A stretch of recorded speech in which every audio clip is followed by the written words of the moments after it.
Thank you for your answer, Mr. Mayor, and I'm very glad that you're taking the safety and security of the President seriously. It's vital that this trip is successful because the President Trump is a good president. He's going to visit this country, and it's going to open up many opportunities for trade and increasing the relationship we have with him. But the concern that people have, Mr. Mayor, is that the words that you've said as mayor, as the Police and Crime Commissioner, in actually talking about loud protests, could be seen by some to be encouraging protests which may be unruly to the President when he comes. Don't you think that you should have been a little bit more responsible in your use of words and not actually using your airtime to be saying, oh, in a jokey way, oh, there could be protests, there may well be loud protests, because that may be courting trouble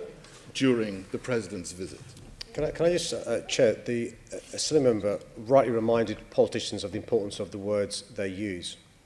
And so when a politician uses words like this, Tory and Labour politicians are busy blaming each other, but as usual are too politically correct to even consider mentioning the root causes of knife violence. A surge in migration of young people from parts of Somalia and Congo, with a culture where extreme violence is normal and on a completely different level to anything known before in the UK.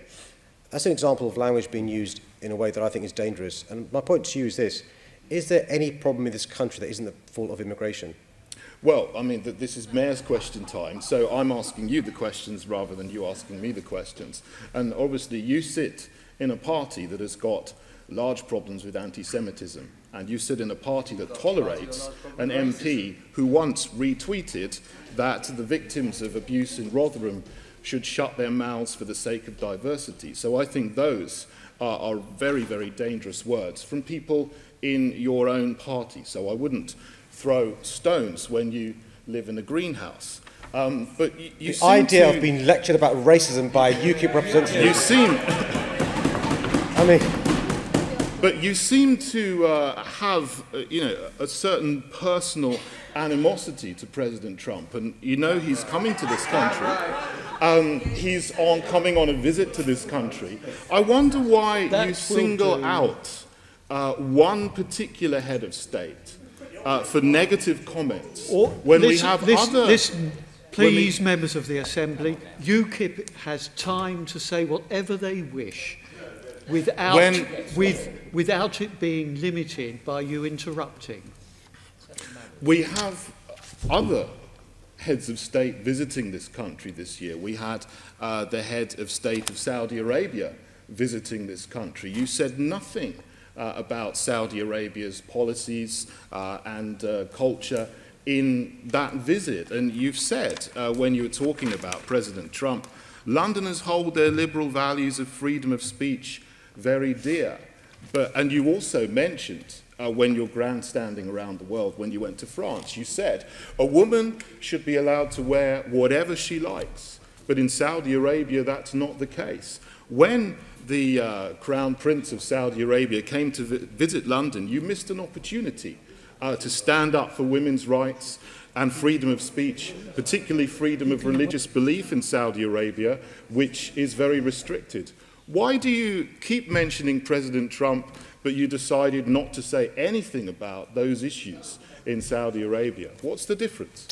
Well, the difference is this: we have a special relationship with the USA. They're our best friends. We don't have the same special relationship with these other countries.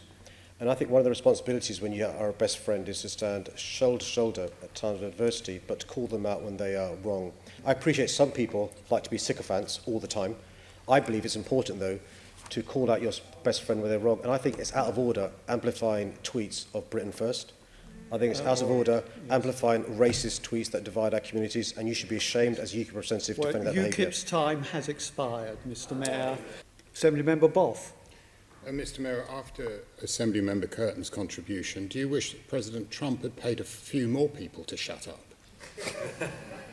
Yes. Yes, that was quite funny. Is that it? And do you welcome the particular aspect of the council elections in London, which saw the complete, total decimation of UKIP? wasn't legislation, it Well, was extinction. when I used to be a lawyer, I'd say to clients the jury is nearly always right, and I think in the context of UKIP in London, the voter's always right. Yeah. Okay, thank you very much. And the final question is from Assembly Member Twycross on glass ceiling. And I think, without wanting to prolong the previous question, I think we're all looking forward to having a feminist in the White House. We will make America great again.